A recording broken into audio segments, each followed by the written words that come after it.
Welcome to a new section, and this section is all about advanced design strategies, but really it's about wrapping up the topic of media queries in general and the strategies involved with responsive design. So in this section, we're going to talk about fluid design, but really talk about great strategies to build really great fluid designs. We're going to continue on talking about working with aspect ratios, which is something very appropriate if you're designing for televisions. We're also going to look at how do you optimize your work based on a device resolution. We talked about it briefly previously, but we're going to take a deeper look into it in this section. And we're going to finish up with talking about designing for devices that have less colors and how do you configure and optimize to those type of devices. And last but not least, we're going to wrap up all the remaining topics. So really by the end of this section, you're going to know everything about responsive design, all the core rules, all the core features and capabilities. So what are we going to do in this lecture? This lecture, talking about thinking fluidly, the mention of that is really talking about measurement units. Briefly, we've seen them throughout the section, but we're going to dedicate this lecture to that and seeing how could we use the different measurement types available in CSS to create very easily, very responsive and fluid designs. So we're going to look at the differences between absolute sizes and relative sizes, and we're going to ask ourselves, when should we use what and what is more appropriate at what scenario. By the end of this lecture, you're really going to know everything you need to know to start creating responsive fluid designs. So let's jump right into it. I'm going to go into my browser because I really want to start and go into the section 3 source files and click into the references link of CSS measurement types. In there you're going to find a nice long article talking about CSS measurement unit types. I want to talk briefly about absolute measurements. And absolute measurements are literally physical values, which could become very useful also on the web if you want to make sure that a design is in a specific size. If it's a millimeter, if it's centimeters, if it's pixels, if it's inches, where does this become really useful? This is really useful when it comes to fonts, because if you want to make sure that your font is legible no matter what, in different devices, no matter how small they are, you could define and say how much actual size in inches is your font. If you use a pixel size, contrary to that, a device that has very condensed pixels would just not portray it very well. So that's really a really good place where you would want to define an absolute value and not a relative value. So let's move on to the next step. The case of pixels is a little bit different, as we just mentioned. It's still kind of absolute, but it's absolute to the screen or device itself. And what I mean by that is a pixel could be in a lot of different sizes. And when you grab a different monitor, a different device, you'll see that different monitors have different resolutions, or that the user configured a different resolution if it's on a desktop, or the device itself has the features or a capability of displaying a certain amount of pixels per inch, and really that's the case of pixels makes it relative because of that, because you could have a computer that has a width of 1024 pixels, but then you could also have a cell phone with 1024 pixels, and you definitely don't want to have the same size of font on your desktop in a pixel format like you would want on a mobile, because then it would just not be legible at all on a mobile device. So we talked already about the absolute values. We talked about the almost absolute, or really absolute to the monitor of the user. The next one is relative or static units, but really we're talking about relative units. Should you use relative or static? That was that headline, but we're talking about relative measurements now. Relative measurements, contrary to the measurements that were absolute, are relative to something else, and usually they're relevant or to the font, or to the screen itself, or to the character 0. And you read into the article to really get to know all the different measurements. We're not going to do them in this lecture to save us time, but please do go into this article and read it. It's going to really help you get to understand better the different varieties of measurements and the recommendations at the end of which one to use and when. But when we're coming to our recommendations, when you're really talking about in general, we want to use relative paths on a screen. On a print, we usually want to use stuff that are basically measurements that are accurate, exact. And occasionally we want to use other measurements. Now, we're going to go ahead and go to basically start designing and start configuring. So you can see that W3C recommends that we use a screen usually of percentages, EMs, or pixels, while occasionally use EX. Now, what is EX? EX is also a relative measurement, but it's relative to the height of a specific letter, which is X. All right, so not incredibly useful and not that widely supported, and that's why you probably don't want to use it that often.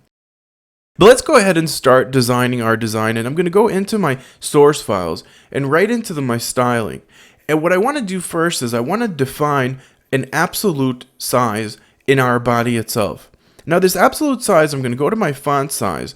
I could decide that I want to set it in pixels, but like we said, if I set it to be pixels, it's not going to be a size that will be unifiably workable, really, in many ways, because if I set it to be in a size that is defined in that way, my problem would be is that on a mobile device, it wouldn't work. But in my case, I really don't care about a mobile configuration because I'm going to go ahead and make tweaks if we're going to go to smaller devices. So I'm going to go ahead and not set a real absolute value because I'm going to assume that there is a monitor that has basically a certain size. And I'm going to really start off by just saying, I'm going to go for pixels. I could say I want to go for points as well. Let's say I'm going to go to 16 points. Now, if I set it to 16 points and I go ahead and I just refresh my screen, I'm going to see that this is the only line that has that font size. And we'll see that everything grew just by a bit. So they gave me a core size. I have 16 points. That is my core size. Those 16 points are absolute measurements. So if I go here to my calculator, really, if I go to those absolute sizes, then a point is 1/72 of an inch. So really, we're not talking about a massive size. If we really wanted to calculate it, we could just go ahead here and say 16 divided by 72, and we would get the value that we're talking about 0.22% of an inch. And that works for us. That size is decent for our work that we want to do. Now, the next step that I want to do is I want to go ahead in any place where I define pixels and any place where I define something that is absolute, I want to go ahead and convert that into something that's called EMs. Now, 1 EM is equivalent to whatever the current font size is in the current zone that we're in. So for example, in this H1, before I defined a font size, the current font size was really 16 if we considered the parent. So what I want to do, the parent of that H1 is the body, because it is inheriting from the body in this case, if it didn't have a font size. So if I go ahead here and I just say here, I want here 1 EM, and I save it, and I go back and refresh my application, we'll see that my main headline now would be 16 points in height. Now, what I really want to do is I want to go and convert that into a size that is somewhat comparable to that initial design size. So I might say, let me give it a try and set it to be 3 EM. And if I go ahead here, I could just set here at 3 EM, and obviously this is way too big. Find it to 2 EM, which would be double that 16 points, which would make it basically 24 points. Or I could go ahead and go back to that original plan and go to my font size, set it to be pixels, which is something that is very absolute, and then go to my font size, and instead of setting it in all these qualifiers, I could go ahead and say, okay, I want it to be 45 divided by 16, so I want it to be this value, and just set it to be this 2 dot whatever it was. And I could literally do this to anything that is pixels. So I could go ahead to this pixel format, go again to 30 pixels divided by 16, copy the value that I get back here, and turn that into EMs as well. What I'm going to do next is I'm literally going to go through every single reference, every single area here that has pixels, or something that is absolute, or absolutish, you could say, and I'm going to go ahead and turn it into EMs. So I'm going to stop talking, and I'm going to do that relatively quickly, and then we're going to continue our lecture.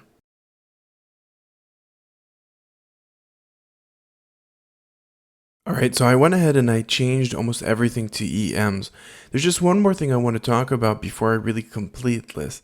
And this is in line 23 here in our CSS, where you see our height is 200 pixels. And I just wanted to double check that you guys get this. So we set our font size to be 1.875. So we wouldn't go to our height there if we wanted to configure our height. I wouldn't go and set it to 200 divided by 16. If I would have done that, and I go ahead here and just set that value, we just go set it, save it, and I go and I refresh my browser. Notice what happens. My height becomes really high. Now, the reason is very simple, because right now the new size inside of this advert area is actually the new font size that exists. Or in other words, it is not 16 pixels anymore, but it's 16 times 1.875. In other words, it's 30 pixels. So if I wanted to configure a height and I wanted to take 200, I would have to divide it by 30. In other words, 667. So I'm going to go ahead into my height, and I'm going to actually not put it first to make it clear that that font size defined it. And underneath the font size, I'll go ahead there and set it to be 6.67 to set it to the height that I wanted it to be. And if I go ahead here and I click on refresh, we'll see that now our site will come back to the size that it's meant to be. And I could go ahead and do the same thing for the padding, remembering that now my size is 30, so I would go ahead there and set my 50 divide by 30, which would give me 1.67-ish. So I'm going to go ahead here and set it to 1.67 EM. Now, I wanted to talk about one more thing before we wrap up this lecture, because we really changed everything inside here. We're refreshing. Everything looks the same for us, but it's completely different because now we control everything through this font size. Now, I just want to talk about one thing. I did not change in my footer all the references to pixels to the specific images. The reason is very simple. The reason is because this picture really is 30 pixels. So I don't want to change here and put here something that is relative because this image is not relative. We're not going to have a different size image. And as I'm assuming that on all the devices that the site is going to run, 30 pixels would be acceptable, then I'm just going to keep it the way it is. The reason why I'm saying that is because if I go ahead and I click here and resize my element, and you can see this is the smallest that we support, and even in this case our size is quite okay. But notice that the spacing here isn't all that amazing when we're getting so small. So we might want to put a difference in the spacing itself and make the spacing maybe somewhat more relative. So that's it for this lecture. We're not done with the topic, not at all. We're talking about our fluid design, and we're really talking about making our site respond to itself. What that means is, how do we make our site change more dynamically in a level where when we're resizing this element or we're making it bigger, this white space remains the same. And it would be really great if we could do something to maybe enhance maybe the sizing. Now, one thing that we could intuitively do is go to our font and create different sizes and say, hey, okay, so I'm going to want this font to be 17. And just by setting the font to be 17, notice what happens here. Everything resizes. But we want this to happen dynamically. We don't want to need to resize the font in every single point in time. And that's exactly going to be the topic of the next lecture.